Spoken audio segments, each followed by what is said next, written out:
Euroregione News. Risonanze, dalle montagne più alte il suono più puro. Malborghetto Valbruna quest'anno dal 13 al 16 giugno ha ospitato per la quinta volta la manifestazione che onora l'albero più importante per la musica. L'evento è stato gestito dal direttore artistico nonché assessore alla cultura e all'istruzione del comune di Malborghetto Valbruna, Alberto Busettini. Dal 13 al 16 giugno si è tenuto a Malborghetto la quinta edizione del Festival Risonanze, un festival il cui scopo è quello di portare gli strumenti e gli utai nei boschi della Valsaira, dove tutto è iniziato, dove c'è questo abete rosso, questo legno armonico molto pregiato, utile per costruire violini, pianoforti, chitarre, e quindi il comune di Malborghetto Valbruna idealmente riporta musicisti e liutai dove ci sono questi alberi preziosi ancora, possiamo dire, dormienti all'interno delle piante. È stata una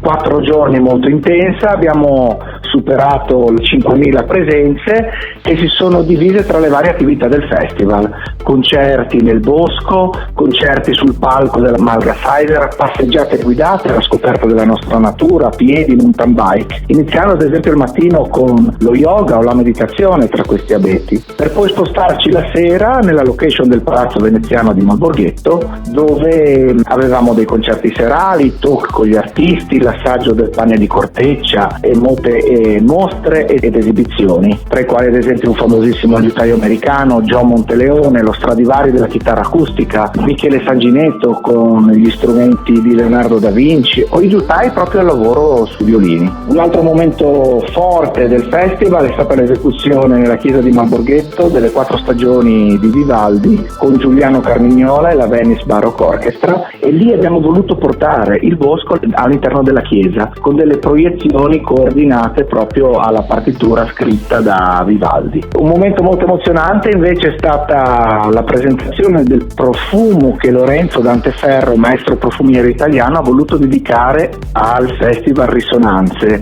un'essenza costruita appositamente per noi, progettata e presentata proprio tra gli alberi, un gadget che tutti si sono portati a casa per portare all'interno delle proprie mura domestiche, possiamo così dire, il profumo dei nostri boschi. Abbiamo avuto molti ospiti internazionali da Francia, Russia, Inghilterra, Stati Uniti, Germania, e molti dei partner internazionali presenti al festival hanno dato il loro sostegno e vogliono investire su questo festival, quindi c'è l'idea di strutturarsi per gestire ovviamente sempre al meglio un maggior afflusso di persone, svilupparlo in modo da unire cultura, natura e turismo. Un festival che cresce, che può potenzialmente lavorare tutto l'anno e quindi creare anche dei posti di lavoro per lavorare sulla promozione e la comunicazione. Credo sia nel nostro piccolo un esempio virtuoso di come la montagna, valorizzando le proprie risorse, possa comunque creare anche economia. Per Euroregione